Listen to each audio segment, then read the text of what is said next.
नमस्कार साथियों, स्वागत है आपका BNK24 यूट्यूब चैनल पर। बहुत बहुत साथियों, आरबीआई का बड़ा एक्शन सामने आया है। आरबीआई क्या है कि पुल जो ट्रांजैक्शन है उसको बंद करने जा रही है। एक्चुअली में पुल ट्रांजैक्शन क्या होता है, अगर बात करें हम किसी भी ट्रांजैक्शन को सक्सेसफुल करने के लिए जो इन सब का एक मेन मोटिव है जिसे हम यूपीआई बोलते हैं, यूनिफाइड पेमेंट इंटरफेस। जो यूपीआई है ना, वो चाहे आप फ़ोनपे यूज़ करो, चाहे आप गूगल पे यूज़ करो, चाहे आप भीम यूपीआई यूज़ करो, चाहे कोई भी यूज़ करो, लेकिन उन सबको जो एक सर्वर की आवश्यकता होती है जिससे पेमेंट इधर से उधर होता है, जो होता है तुम्हारा UPI, unified interface, unified payment interface. उसमें क्या है ना कि दो तरह के ट्रांजेक्शन होते हैं साथियों। पहला ट्रांजेक्शन होता है तुम्हारा पुल ट्रांजेक्शन और एक ट्रांजेक्शन होता है पुश ट्रांजेक्शन। जो पुश ट्रांजेक्शन होता है साथियों, पुश ट्रांजेक्शन को आप थोड़ा सा बिल्कुल लेमन लैंग्वेज में समझो, क्योंकि मैं चाहता हूँ कि मेरे जो व्यूवर्स हैं ना उनको बिल्कुल लेमन लैंग्वेज में समझ आया जाए।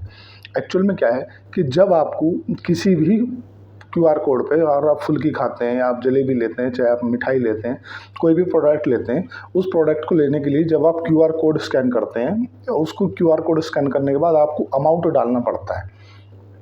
अमाउंट डालने के बाद फिर आप उसमें अपना यूपीआई आईडी का जो पिन होता है, टी पिन होता है, वो डालते हैं। तो वो डालने के बाद होता क्या है कि आपका जो पेमेंट है वो सक्सेसफुल हो जाता है। तो उसको साथियों बोलते हैं पुश ट्रांजेक्शन। पुश ट्रांजेक्शन मतलब जिस ट्रांजेक्शन को करने के लिए जो सामने वाला ग्राहक है ना, उसको कंटिन्यू मतलब प्रोसीजर खुद से करना होता है, उसको पुश ट्रांजेक्शन बोला जाता है। लेकिन जो अभी आरबीआई की तरफ से बहुत सारी शिकायत मिल रही थी, लगभग 27,000 आरबीआई को शिकायत मिली। जो RBI reserve bank of India, उसको अभी मतलब पिछले वित्त वर्ष में अभी में लगभग 27,000 शिकायतें मिली, जो कि ज़्यादातर फ्रॉड से भी रिलेटेड थी। फ्रॉड ऐसा जो कि कोई पकड़ ना पाए। कैसा फ्रॉड? देखो, सबसे पहली बात, इसका शिकार कौन होते हैं। पहले फ्रॉड की बात कर लें। देखो, जैसा कि पुल ट्रांजेक्शन और पुश ट्रांजेक्शन के बारे में मैंने बताया। पुश ट्रांजेक्शन वो ट्रांजेक्शन होता है जिस ट्रांजेक्शन के लिए हमें अपने से कोई प्रोसेसिंग करना पड़ता है। तो हम अपना अमाउंट डालते हैं, किसी दुकान पे कोई प्रोडक्ट खरीदा, उसका हमने क्यूआर कोड स्कैन किया, अपने से अमाउंट डाला और फिर उसके बाद उसका पेमेंट इंटरफेस किया, तो वो होता है पुश ट्रांजेक्शन। एक होता है पुल ट्रांजेक्शन। पुल ट्रांजेक्शन होता क्या है कि जब आपके पास एक रिक्वेस्ट आती है, उस रिक्वेस्ट में जैसे ही आप अपना टी पिन डालते हो तो आपको पेमेंट ऑटोमेटिक हो जाता है। जैसे उदाहरण के लिए बिल्कुल लेमन लैंग्वेज में समझो, जैसे हम किसी रिलायंस मॉल पे गए, रिलायंस मॉल पे हमने जाके कोई सामान खरीदा, कोई परचेस किया, तो वहाँ से हमें लिंक भेजी जाती है, उस लिंक पे हम पे करते हैं तो उसे जाके ऑटोमेटिक पेमेंट हो जाता है। और सोचो, हम किसी जोमेटो में जाते हैं, डोमिनोज में जाते हैं, कहीं पिज़्ज़ा बर्गर वगैरह के यहाँ जाते हैं, तो वो हमें लिंक भेजते हैं। तो वो जो लिंक हमें आती है ना, उसे बोला जाता है पुल ट्रांजेक्शन। मतलब वो ट्रांजेक्शन के लिए हमें लिंक गई है, हम उस पर केवल अपना टी पिन डालेंगे और पैसा कट जाएगा। ठीक है। जैसे आपने ओला, उबर कैब बुक करी, तो उसमें क्या है, आपको पुल ट्रांजेक्शन के लिए लिंक भेजा जाता है कि आप उसमें जाके क्लिक कर दो। ठीक है। आपने कोई कैब बुक करी, उस कैब के लिए पुल ट्रांजेक्शन के लिए गए और आपने अपना पिन दबाया, ऑटोमेटिक अपने अकाउंट से पैसे कटे।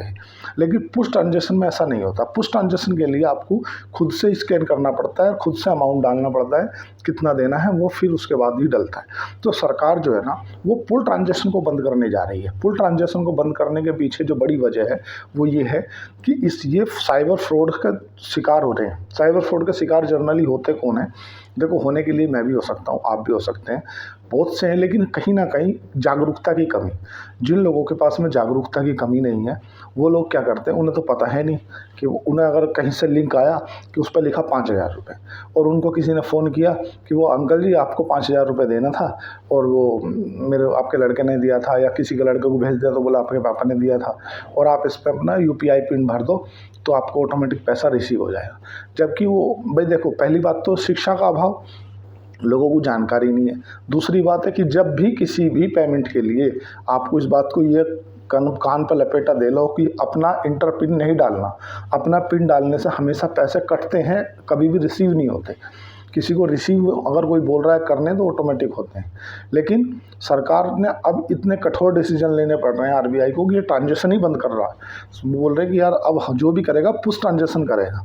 ज़्यादातर जो ग्रामीण लोग हैं, जिनके पास में कम इनकम है, जिनके पास में जानकारी नहीं है, उतनी जानकारी का उनके पास में पहले ही अभाव है, पैसा बहुत कम मात्रा में उनके पास, ऐसा तो नहीं करोड़ 2 करोड़ रुपया, जैसा तैसा अपनी सेविंग करके रखते हैं 10, 20, 50 हज़ार रुपये की, और उसी में से कोई उनको लिंक भेज देता है, बोला आपको 10,000 रुपये पे किए हैं उसमें पिन डालो, जैसे ही वो अपना पिन डाल दें हट से पेमेंट कट जाता है उनके अकाउंट से, फिर वे घूमते रहते हैं, परेशान होते रहते हैं, दुखी होते रहते हैं। तो उसके लिए आरबीआई ने एक्शन लेने के लिए बहुत परेशानी देखी कि इसमें क्या किया जाए। हालांकि कुछ इसमें जेन्युइन जो ट्रांजेक्शन है, जो उसको बैंकों को जो जेन्युइन ट्रांजेक्शन है उसका लॉस होगा, इसमें नो डाउट, ऐसा नहीं है कि नहीं होगा, लेकिन कहीं ना कहीं ये पुल ट्रांजेक्शन जो बंद होंगे, जैसे पहले अभी 2-3-4 महीने से जो टोन है वो बजने लगी कि सभी को साइबर ठगों से सुरक्षित रहना है। सभी नरेंद्र मोदी जी ने बोला था, मैंने भी अपनी वीडियो पर यूट्यूब पर अपलोड किया था। तो कहीं ना कहीं लोगों के अंदर जागरूकता तो आ रही है, लेकिन फिर भी आगे भविष्य में इसको और गलत तरीके से ना कर दिया जाए। क्योंकि अब साथियों आपको जानकर आश्चर्य होगा कि एक व्यक्ति अगर महीने भर का अपना ट्रांजेक्शन निकलवाने जाए ना, तो हम जाने अनजाने इतनी ट्रांजेक्शन कर दे रहे हैं कि वो इतने बड़े पेज में आएगी, इतनी मोटी पेज। अगर आपको 3 महीने के लिए कहीं अगर आप अपना पासपोर्ट बनवाने जा रहे हैं या आप कहीं भी जा रहे हैं, आप सपोज को अमेरिका के लिए वीज़ा लगवाने जा रहे हैं, अमेरिका के वहाँ एक रिक्वायरमेंट है कि आपके अकाउंट का 3 महीने का स्टेटमेंट लेते हैं वे। अगर वे 3 महीने का स्टेटमेंट मांग लेना तो आपका इतना पूरा का पूरा बंडल ख़त्म हो जाएगा, क्योंकि आप जाने ना अनजाने इतने ट्रांजेक्शन कर रहे हैं। तो ये कहीं ना कहीं जो सरकार ने ना पुल ट्रांजेक्शन को बैन करने के लिए अब लोग लगा रही है। इससे कहीं ना कहीं जो जेन्युइन ट्रांजेक्शन है उन पर भी थोड़ा सा लगाम लगेगी, लेकिन कहीं ना कहीं लोगों को इस चीज़ की राहत तो मिलेगी। अब देखते हैं ये कब से आरबीआई इसको लेके आएगी अपने आगे अपने संज्ञान में। आज के लिए इतना ही साथियों, उम्मीद करता हूँ आपको जानकारी अच्छी लगेगी। धन्यवाद, थैंक यू।